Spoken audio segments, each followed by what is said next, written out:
นะโมตัสสะภะคะวะโตอะระหะโตสัมมาสัมพุทธัสสะนะโมตัสสะภะคะวะโตอะระหะโตสัมมาสัมพุทธัสสะนะโมตัสสะภะคะวะโตอะระหะโตสัมมาสัมพุทธัสสะพุทธังธัมมังสังฆังนัมมัสสามิ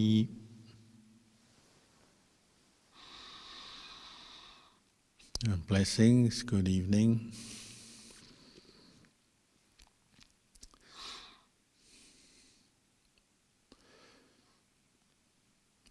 Somebody was telling me about their practice of Buddhism today. They say every time they get in their car to travel somewhere, they'll lift their hands up first to a little Buddha statue they have in the car. Just to think of the Buddha, bring their mind to the present moment, and put their mind in a wholesome or skillful state, they say. Similarly, if they're at home, if they're about to leave home, they will bow to their Buddha before they leave the house. Something very simple, but a very effective way to bring up a bit more mindfulness in daily life. And there are other things as well. Some people will take a few deep breaths when they're feeling anxious. Some people will recite a teaching in their own language or in the Pali language of the Buddha, and so on. You might call all of these things just small rituals. Some people might even look down and say, oh, they're just attachments. And that could be true. It could be that there have become attachment to a ritual or a certain way of practice. But there could also be what we call ubayas, skillful means, just to bring up mindfulness, recollect the Buddha, the Dhamma, the Sangha, and the various skillful qualities in different situations. From what I find for myself and for what I can observe in other people, generally the longer you practice Buddhism, you can learn how to use rituals and some of the external practices that we talk about as skillful means, as part of your training to develop more mindfulness and bring up wholesome ways of thinking and how skillful ways to deal with different problems and difficulties that arise in your day. Ajahn Chah used to compare it to a tree. He said Buddhism's like a tree, and a tree needs its bark as much as it needs the solid heartwood in the middle. And mostly people who know about wood will always be thinking, well, what that tree is, what kind of wood is it? So, if it's a pine tree or oak tree or a gum tree in Australia, what kind of wood is it and what can you use the wood for, meaning the hardwood in the center of the tree. For a tree to exist successfully, it also needs the bark to protect the outside. It needs what we call the sapwood to transfer moisture up and down the tree go up to the branches and the leaves, as well as the heartwood which is in the center, which supports the tree. Needs all these parts to be successful. And the practice of Buddhism is a bit like that. We need the rituals and the Buddha statues and the chanting in one form or another, sometimes in the most simplest form, sometimes more evolved or complicated. But we need some of that, as well as the techniques of meditation, the Dharma teachings, the wisdom teachings we hear, as well as what we call the heartwood, which is developing this quality of knowing, training the mind, the citta, to know all these parts work together. You see in the forest in our monastery, deer walk by. There's deer outside of this hall right now because we're in the middle of a large forest full of deer and other animals. But the deer walk by, and quite often they'll pick a tree, their kind of favourite tree, where they stop and they rub their head on that tree. Once they pick the tree, they'll always go to the same tree every night, and they'll rub a bit more because their head is itchy, and especially if they're growing horns, they have this itchiness. They want to rub and rub and rub. So they tend to pick just one tree, and over time they rub away the bark and the sapwood, and they get down to the hardwood. And when they've reached a point that they've done that all around the tree will die. The tree is still standing because the hardwood is hard, firm. But when the moisture's gone and the bark to protect it is gone, it will die standing up.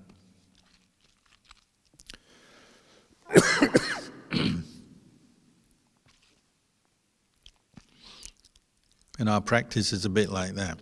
If we throw out all the bits that we don't like in Buddhism, the externals, or we neglect them, or we don't understand how to use them skillfully,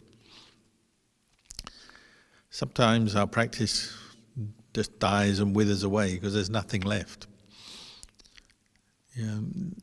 Maybe for an awakened being, a Buddha or an enlightened one, well, they don't need the externals, the rituals, the rules, the practices, the chanting, the techniques.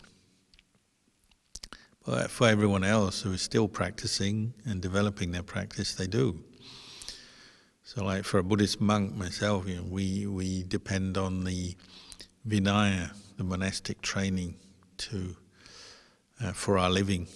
It sort of defines how we live, what we do, what we can do, what we shouldn't do, how we relate to the lay community who support us, how we relate to each other. In so many ways, it gives us guidelines, rules, defines pretty much every aspect of our life. So you can't just throw out the Vinaya, the rules of training, if you're a monk. And the Buddha said even if you're an enlightened monk, you can't throw them out. Even an arahant still keeps the rules and follows the practice. They still shave their head, wear the robes. They still bow to the Buddha statue even if they're a fully awakened being. They carry on doing that. Some enlightened beings even die as they're bowing to the Buddha. Luang Por Sao is a famous enlightened monk from Thailand. He was the teacher of Venerable Ajahn Mun. And the last act he did before he died was to be asked to be taken to the main hall in the monastery where he lived and to bow to the Buddha statue. But he never finished his bow. We bow 3 times. That's another little ritual in Buddhism. We tend to do things 3 times. You chant something 3 times, you bow 3 times. You often do things in repetition to kind of emphasize and really make your mind firm and strong in whatever you're doing. So he was bowing 3 times to the Buddha, the Dhamma, the Sangha, and he didn't get up from his last bow. He just remained in the bowing position with his head on the ground, his forearms on the ground, kneeling down, and he didn't sit up again. And the monks looking after him had to go over, and they thought maybe he was dead, but they weren't sure, so they had to go and check whether he was still breathing or not. So he died in the bowing posture. Some other monks I know die sitting meditation. Just before they die, they know they're going to die. They get up and they sit in meditation and die in that posture. You could say, well, if somebody's enlightened, they don't need to do that. They're already enlightened, there's nothing more for them to do. They've let go of all attachments to all practices and rituals. Their mind is free. And that's true.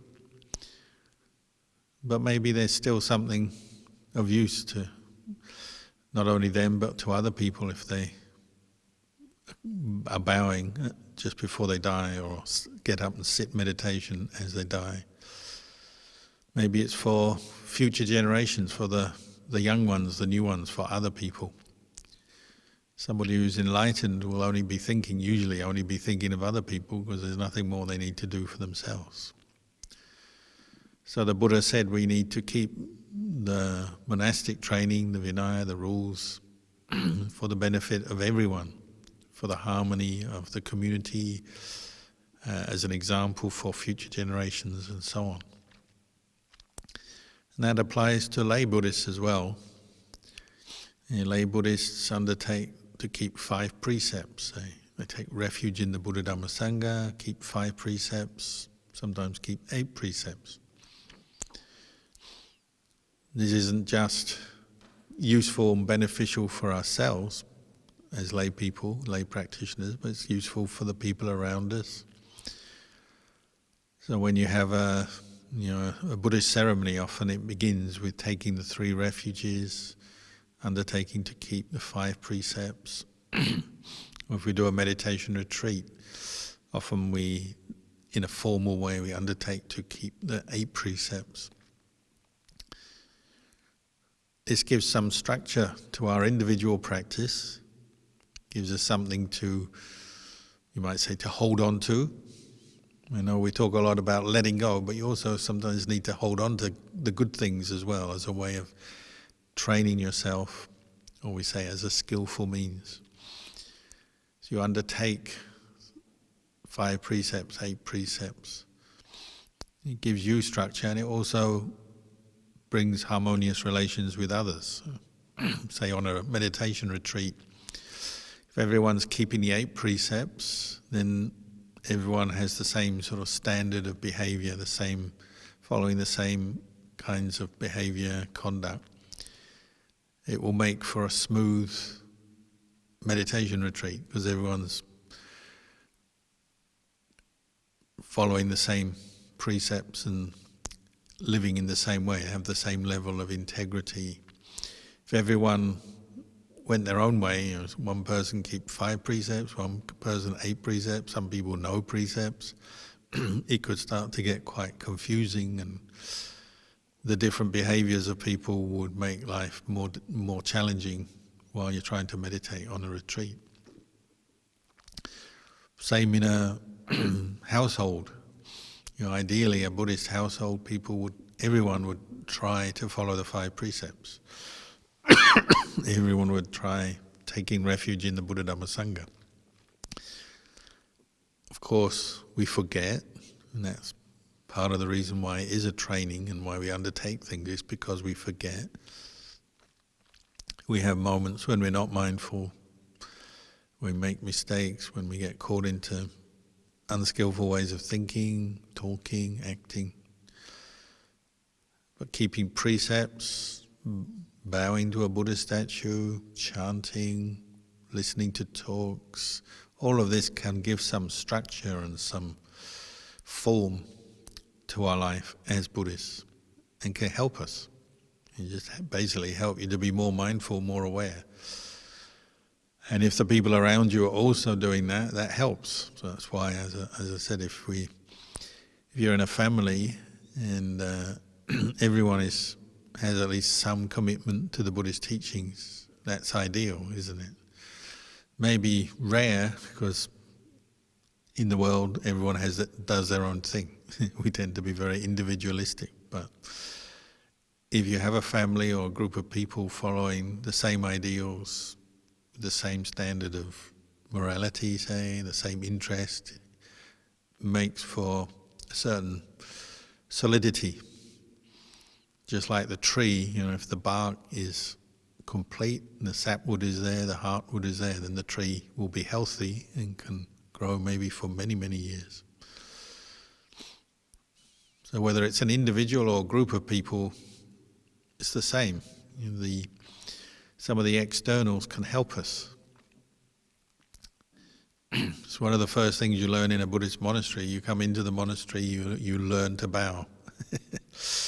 Obviously, some people don't like to bow, they don't feel comfortable, they're awkward. Well, fair enough, nobody expects everyone to do it exactly the same, but at least it's worth thinking about whether it could help you in your practice. And especially if you're in a more monastic setting, then to bow or to lift your hands in Anjali to a Buddha statue or to a monk or a nun, this can be quite a useful way to make you mindful in a situation, bring attention to the present moment.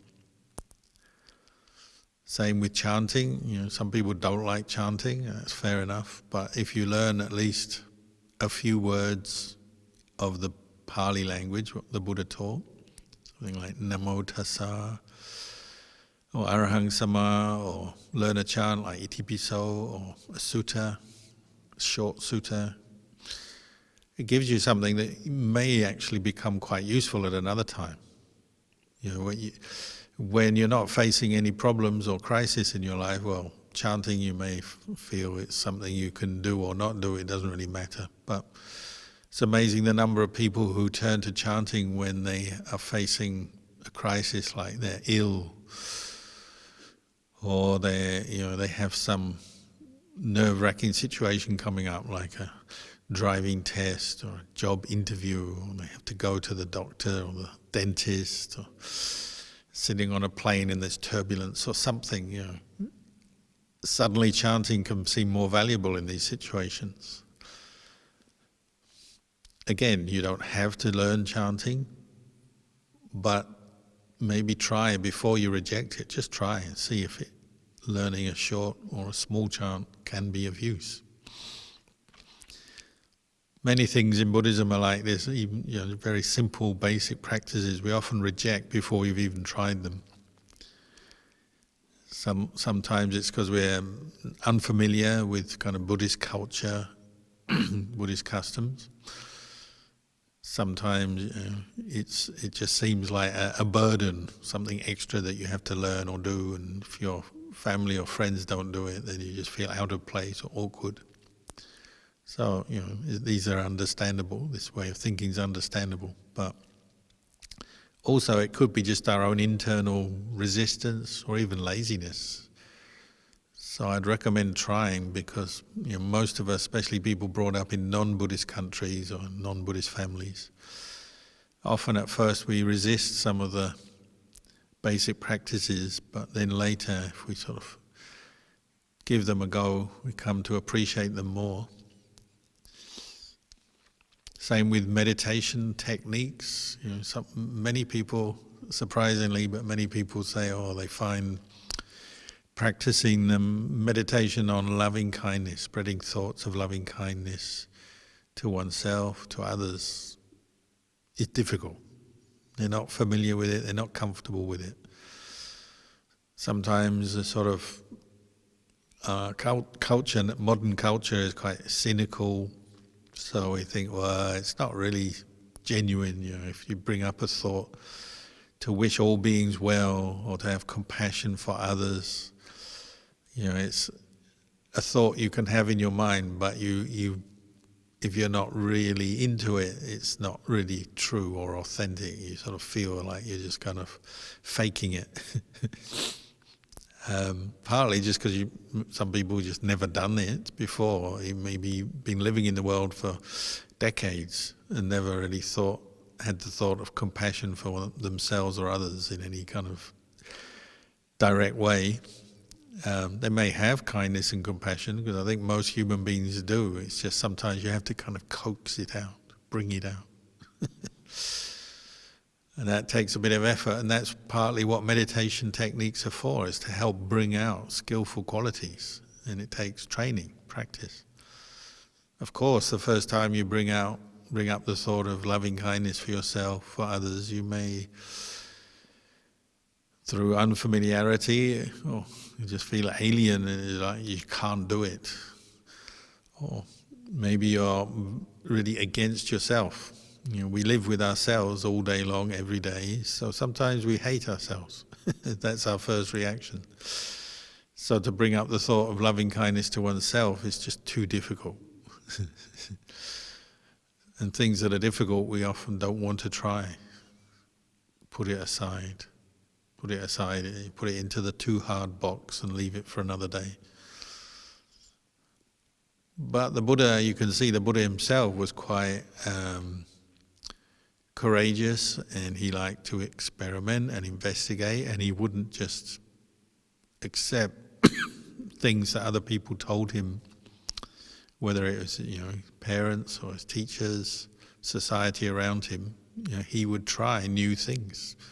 He would experiment, and he would kind of follow his intuition of what seemed supportive of skillful states of mind, peace of mind, and develop that more if it seemed to be on the right track, and things that were leading to kind of just more pain, more suffering, well, he would gradually discard them in his practice.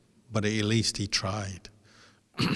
He tried the ascetic practices, which brought him a lot of physical discomfort, put pressure on his mind, fasting, holding his breath, going without sleep, going without lying down. He'd do all these very ascetic practices for many years before he became the Buddha.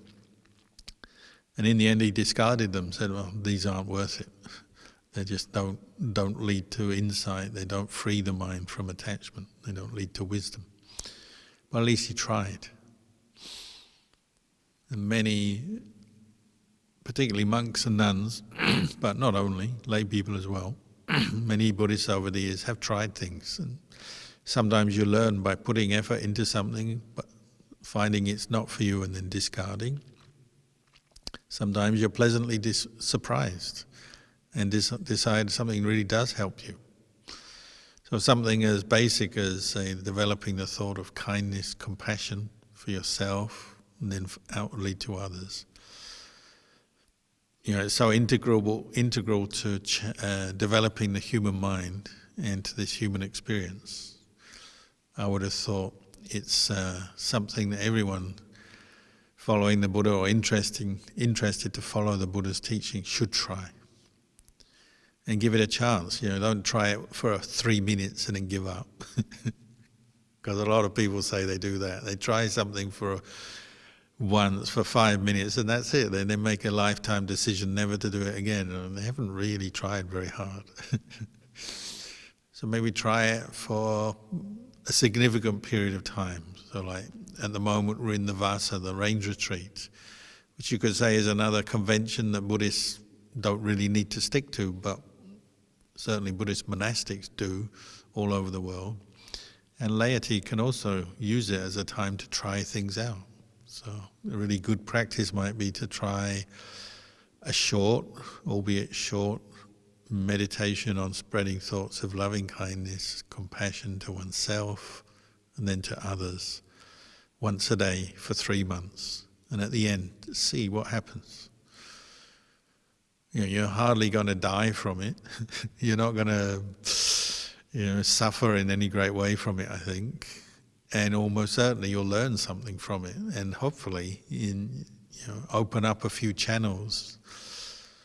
A bit like some medical techniques. At first you don't really want to try it, but maybe you try it for a while and it works. Same with exercise, same with all kinds of different things, diet as well. You try it and at first you have your doubts, but if you keep going, often it can prove to be quite healthy. And same with something as simple as just developing the thought of loving kindness once a day for 3 months as an experiment.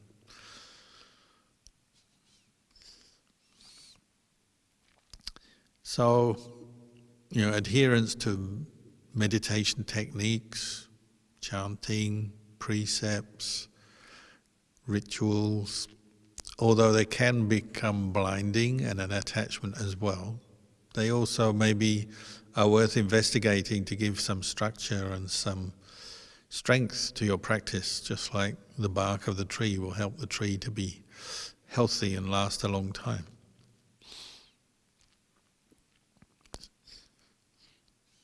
Another thing we need to develop is just this sense of, effort in the practice. Coming back, repeating various things that we've done along many times before maybe, and sometimes you repeat a practice, it does get boring, repetitive, and you sort of can turn against it, but being willing to come back to basics, come back to the beginning over and over again with your practice. Reminding yourself why you practice, which is partly one of the values of listening to the Dhamma. It reminds you of the benefits of the practice, how to do it, why we do it, what the purpose is, and so on. So listening to the Dhamma to motivate yourself in the practice is important over and over again. Again, you could either read or listen to some Dhamma every day, even if only for a few minutes. So if you get this kind of solid foundation, it's worth checking sometimes as well. If you've been practicing for many years perhaps, sometimes it does get stale through the repetition and just that feeling, I know what I'm doing.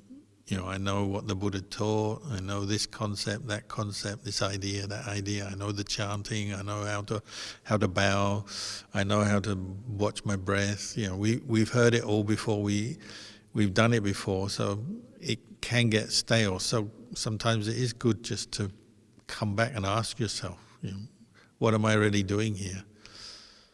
Go back to the beginning, try and bring up the beginner's mind and question what you're doing.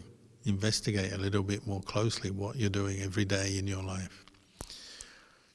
Partly to check whether you still have a very sincere intention, if you really have some faith, some intention to practice, to train, or are you just kind of drifting along. Partly also just to reflect on results of practice also. If you have been practicing for a few months or certainly for a few years, sometimes it's good to pause and reflect back. What have I got from this, and what do I need to change my approach, change anything in the way I'm doing it? And again, that can bring up the desire to experiment a bit. People would experiment in the time of the Buddha right to this day. One of the ways you progress in your Dhamma practice is by willing to take risks or experiment with different practices. It's not a risk that will lead you to die, but just a risk that you try something you're not sure whether it'll work or not in training your mind. Ajahn Chah is famous for one of his range retreats, 3 months. He was a young man. He had a lot of problems with sexual desire, as most people do. If they start practicing celibacy in the monastic order, then you have to face lust and desire for sense pleasure generally, and then sexual desire came up. So for 3 months he undertook not to look at a woman at all. So he went out into the village every day to collect his food, but he wouldn't look at any woman. He'd just keep his eyes cast down on the ground, which is actually what a monk is trained to do. That's one of our rules, to cast your eyes downwards so that you don't get too lost looking around at advertising or people on the street and so on. And even when he went up to females to receive food, he would just keep his eyes cast down. So he said he'd see their hands and see a little bit of their body, but he wouldn't see their face, which tends to be what attracts us, doesn't it, in a person, male or female. We get attracted by the face and then the overall appearance of that person. He wouldn't do that. He wouldn't engage in that way. He cast his eyes down, cast them away. For 3 months he did that successfully, which is a sign of someone who really wants to train themselves. And he wasn't sure what the outcome would be. He actually hoped that by the end of 3 months maybe all his lust would be gone, because it was really bothering him. Sometimes he'd sit down and he just couldn't sit still, sit peacefully, because he had a lot of lust and sexual desire. But at the end of 3 months he went out of the monastery and he as he went into the village, he looked at a woman and, as he looked, he realized he still had sexual desire, still had the attraction for the female form. So he was actually disappointed at first. Nevertheless, it doesn't mean to say all that effort was wasted. It still taught him many things, taught him how to be mindful and restrained in public places, and that's not easy. And it taught him that our desire for, our sexual desire based on the attachment to this human form, is much more deeply ingrained than simply learning to restrain your eyes. That's not enough to abandon it. It's a good start, but we also have to develop, the contemplation of the body, which is the first foundation of mindfulness, which is what the Buddha taught when he taught how to practice mindfulness. A question everybody likes to ask: how do we practice mindfulness in daily life? The Buddha began with the body, being aware of your posture, bringing attention inwards, either to the breath, the posture, or to run through the 32 parts of the body and become familiar with them. It's what you learn when you ordain as a Buddhist novice or a Buddhist monk. The first thing you're taught is how to meditate on the body. Hair of the head, hair of the body, nails, teeth, skin. How to establish mindfulness on these 5 body parts, the external body parts that you see in yourself or others. That's where you begin your practice of mindfulness. And when you investigate the body and maybe go deeper, do a little autopsy on yourself, go through the 32 parts, even imagine yourself as a corpse sometimes, or someone else as a corpse. You're questioning a perception that you may have held dearly your whole life, that this human form is innately beautiful, desirable, your own form, other people's form. You're questioning that and looking under the surface a bit deeper and saying, oh, maybe it's not so beautiful. Ultimately, seeing the unattractiveness of the body, seeing as impermanent, seeing as it's subject to death, but it gets old and sick and dies. That's what will remove sexual desire from the human mind. But we need to rely, first of all, on sense restraint to do that. So Luang Por Chah's practice wasn't a waste of time. It simply showed him what more he had to do, and also the benefit of sense restraint. And many of our practices are like that. You try it and it will give you something, give you patience, effort, endurance, some understanding and wisdom. But it may not yet be enough to uproot all your attachments. Chanting can be the same. You chant and you get a lot of mindfulness and effort from that, you get wisdom from that. But it may not be enough. If you practice vipassana meditation, you might say, well, chanting's not going to get you enlightened, it's not going to help you see impermanence. But it may help you on the way to that. It may be a skillful means to assist you. So don't knock the bark of the tree too quickly. The bark of the tree and the sapwood may still be useful before you get down to the heartwood.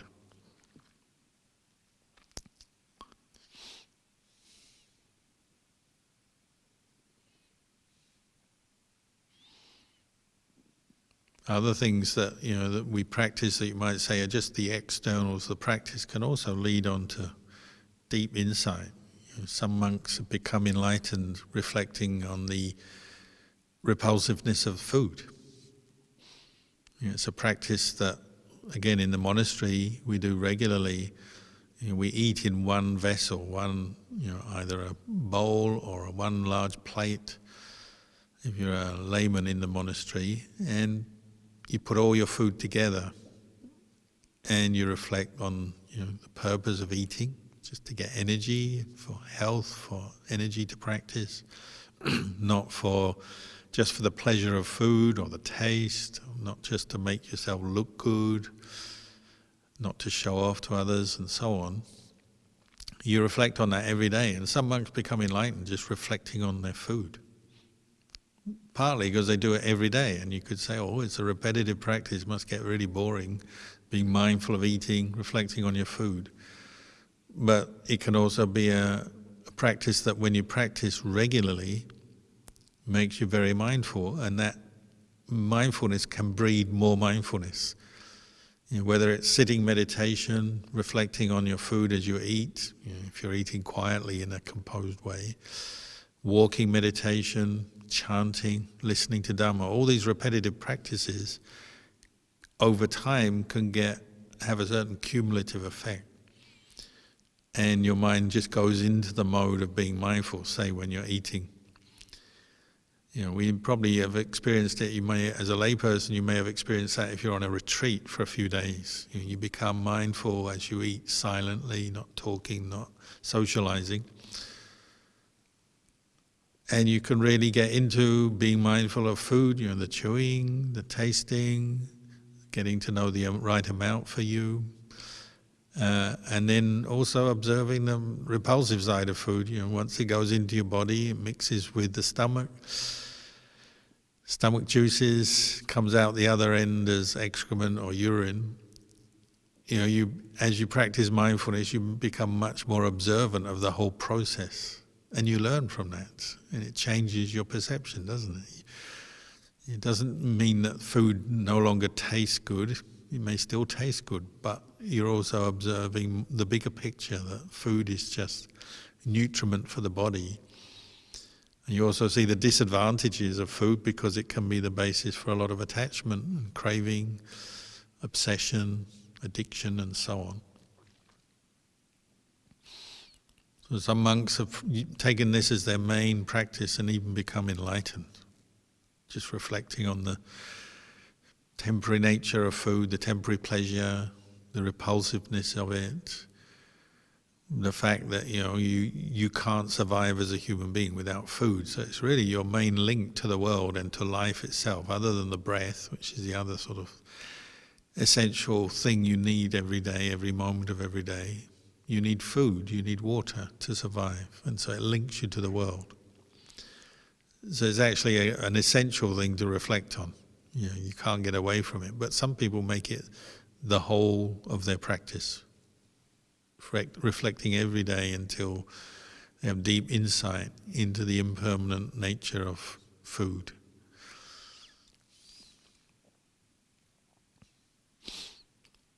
Thinking about these 5 meditation objects: hair of the head, hair of the body, nails, teeth, and skin. That's part of a Buddhist ritual, the ordination procedure you get as a Buddhist monk. And it's also part of a chant that you might recite over and over again. But you do that, you become sometimes very peaceful doing something that's repetitive and simple. You just recite, say, hair of the head, or in Pali, kesa, kesa, kesa, kesa, kesa. And if you do it sincerely, it may be difficult sometimes to settle the mind, but sometimes the mind may gather together as you recite. Maybe a visual image of the hair arises. Some people I know, and not just monks, lay people as well, they're meditating on reciting kesa, kesa, kesa, kesa, or hair of the head, hair of the head, hair of the head, hair of the head. And an image of the hair comes up in their mind. Maybe a single hair or a whole bunch of hair. And the main kind of insight that might develop out of that is a sense of the impermanence of hair. It grows and then it falls out, or we cut it. And also the sense of non-attachment to hair. Hair, when it appears in the mind as a perception of hair, you're just seeing an image, say, of hair. It tends to be the sense of separation between the mind and the hair, and it's just like, oh, whose hair is that? Or who does that really belong to? Does it belong to anyone? Hair is just made up of earth element and other chemicals and natural properties, and when you cut your hair or hair drops out, then it just goes back to the earth, doesn't it? You don't see it anymore.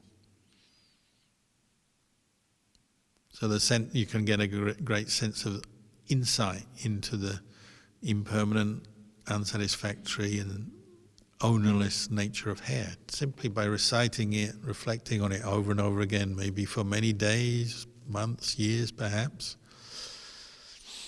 If you're born in the time of the Buddha, these things tend to speed up, because usually they say, people born in the time of the Buddha, meeting the Buddha, hearing a talk, often they get enlightened quickly, and we're all jealous of them. But it's not actually that they become enlightened in a few moments, hearing one talk or having one reflection on the Dhamma. It's over many years and many lifetimes of practice. It's simply that when it's recorded in a sutta or the commentaries, they record it as, this person became enlightened hearing one talk. Or some of the monks, like there's one monk, Dabba the Malian, he became enlightened, they say, as his head was being shaved to become ordained. He met the Buddha and he was so happy meeting the Buddha, he wanted to become a monk, wanted to practice following the Buddha. Just this great happiness arose, just seeing the Buddha. So he was having his head shaved to become a monk, and they say the first scrape of the head with the razor or the knife, bit of hair, tuft of hair started to drop to the ground, and he became a Sotapanna. His way of thinking and viewing the world changed at that moment.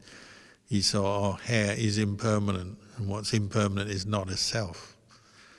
Up until that point, he just, like everyone, just assumed the hair on his head was part of him. It's a person, it belongs to me, it's who I am.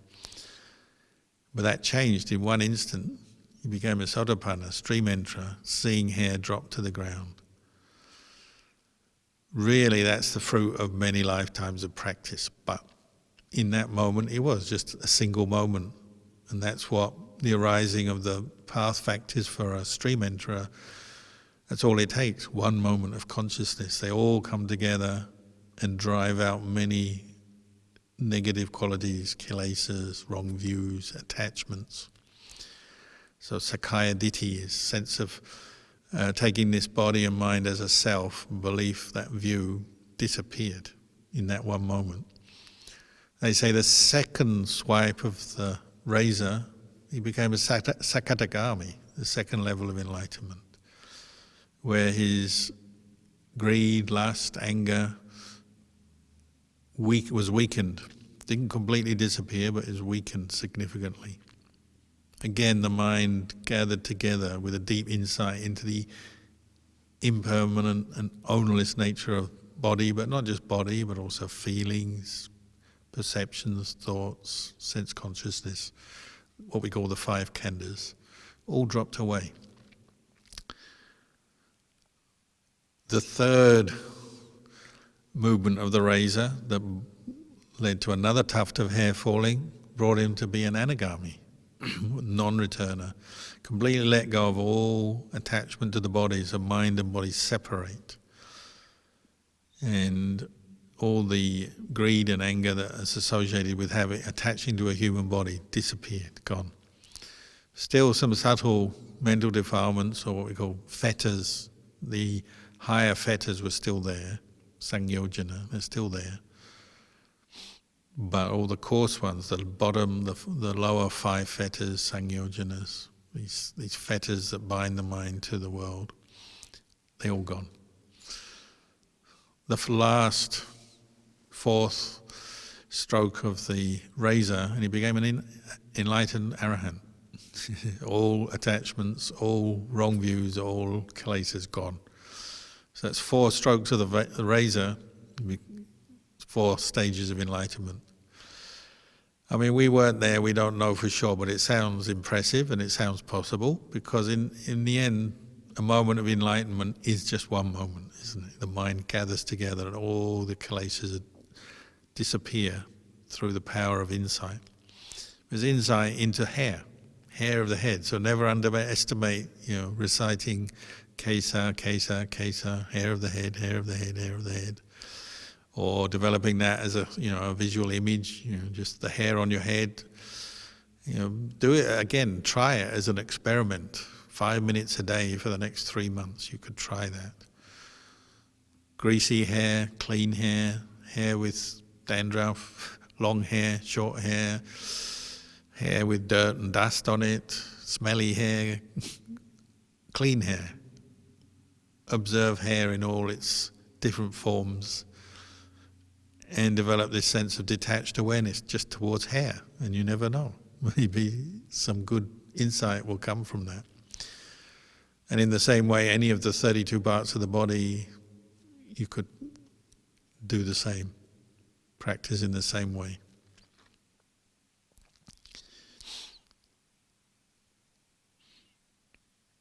So at every level of our practice, whether it's something as simple as bowing or chanting, making offerings, listening to a talk, taking precepts, different meditation techniques, a lot of the way they work on the mind is through repetition, practicing, but also you have to come back to the present moment, don't you, with mindfulness and reflect, what am I doing, why, what's the purpose?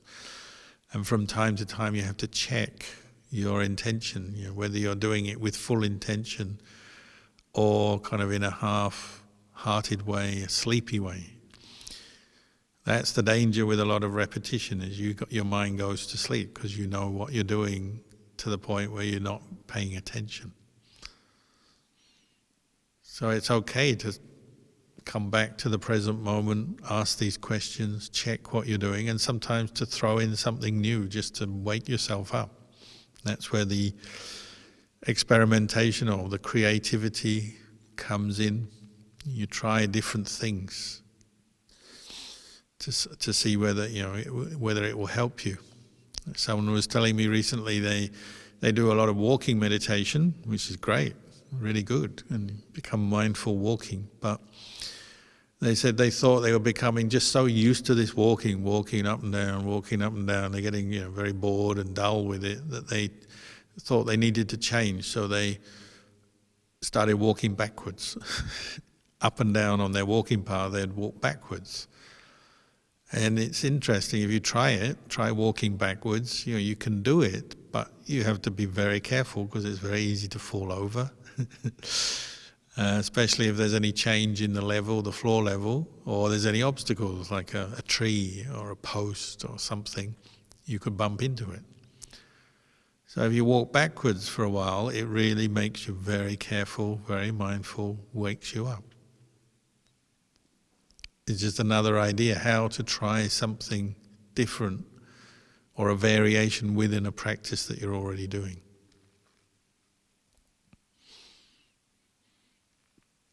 So this is, you might say, the development of insight and just clear comprehension of what we're doing in the practice. Sometimes this word clear comprehension is sampajanya. It's a quality we develop together with sati, mindfulness. Mindfulness is developed.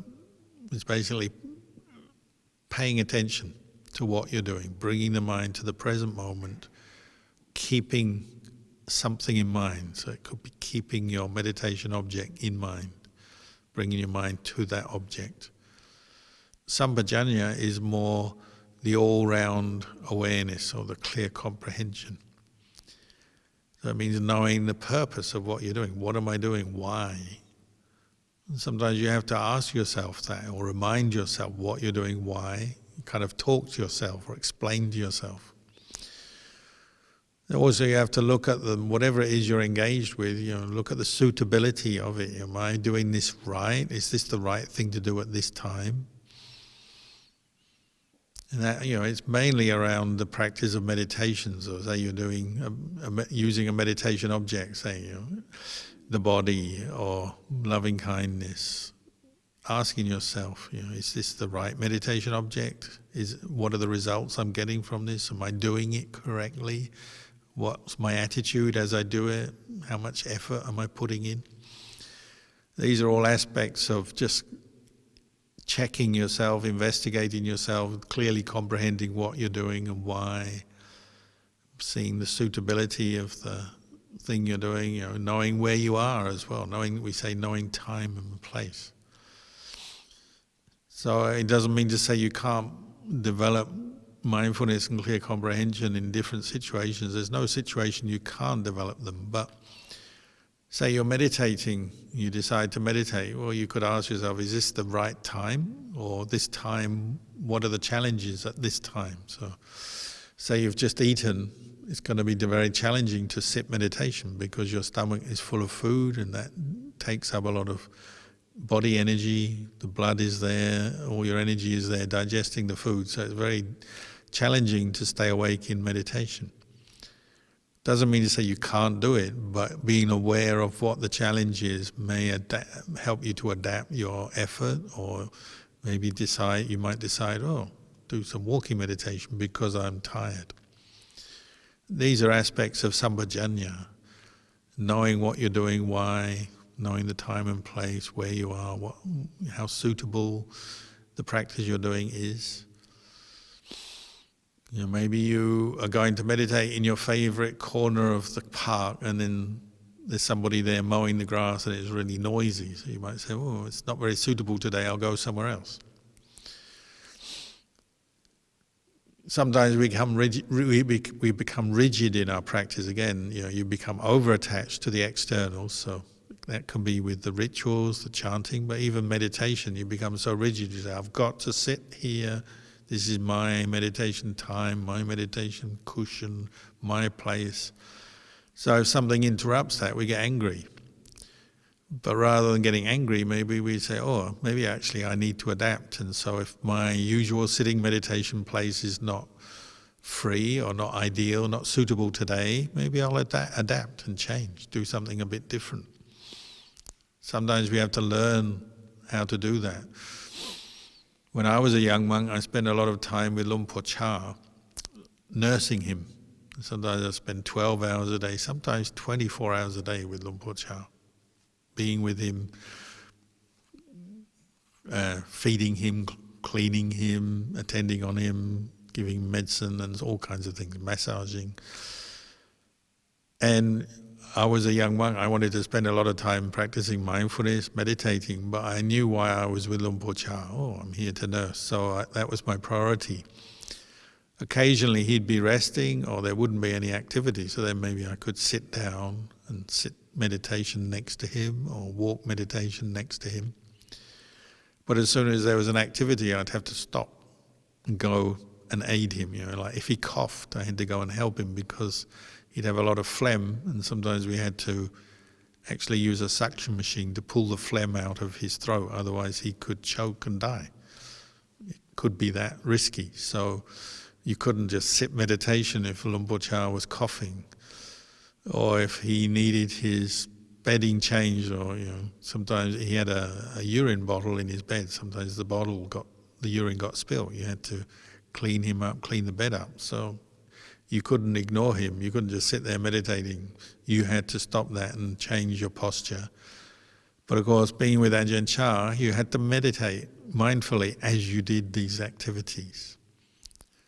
So I learned to practice mindfulness in a range of activities, and also I learned that I can't always get what I want when I meditate. I can't always sit when I want to sit, walk when I want to walk. Sometimes I have to do things.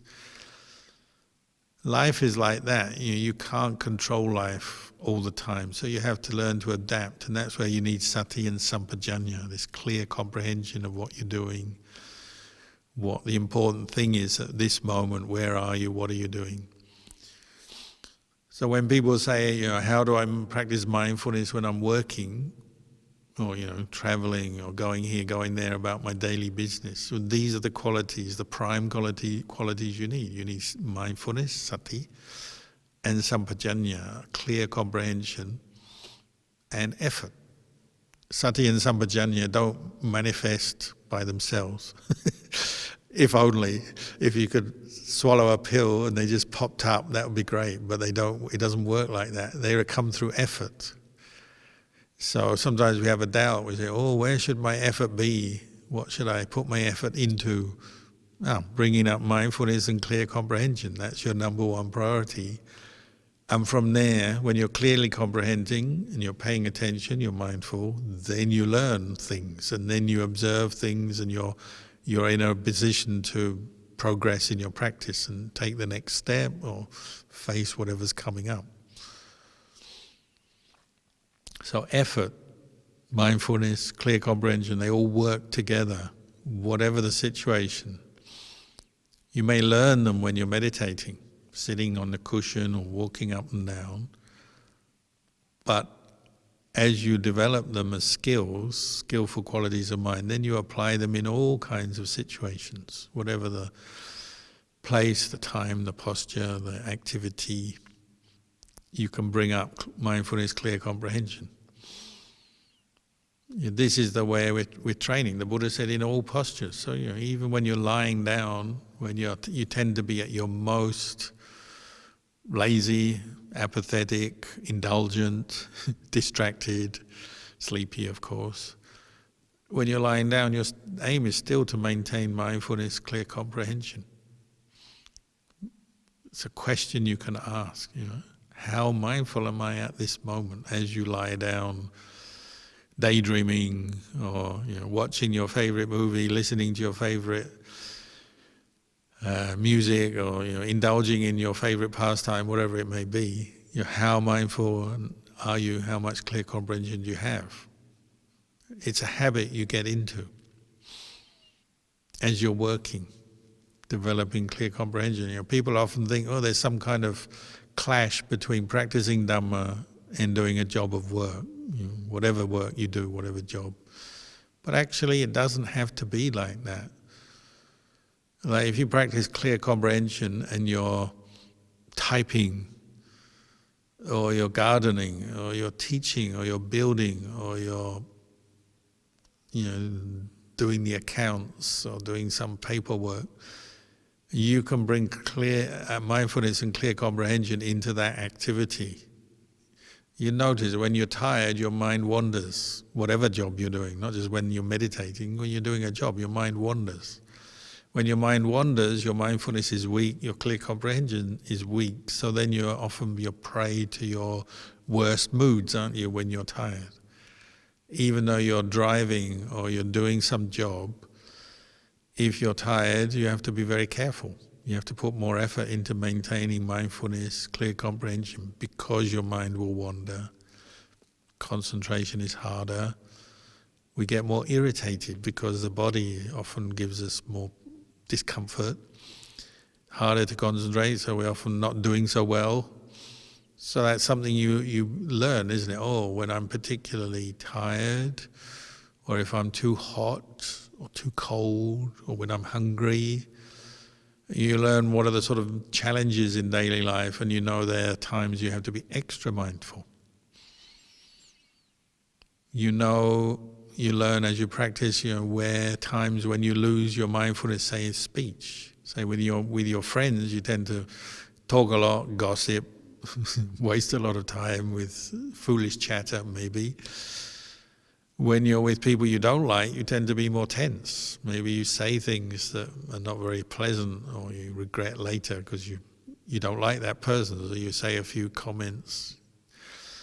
Or when you're with certain people, you may not say anything, but maybe your attitude changes, so your thoughts become more negative. Maybe you look for fault in the people you don't like when you're with them. Whereas with your friends, you're always thinking about the things you enjoy, things you like. You're more positive, perhaps. And these are areas you become mindful, aren't you? And you develop clear comprehension, and you see what are the dangers, what are the problems, where am I creating suffering for myself or even for other people. And you can bring in mindfulness and clear comprehension to help you in these different situations.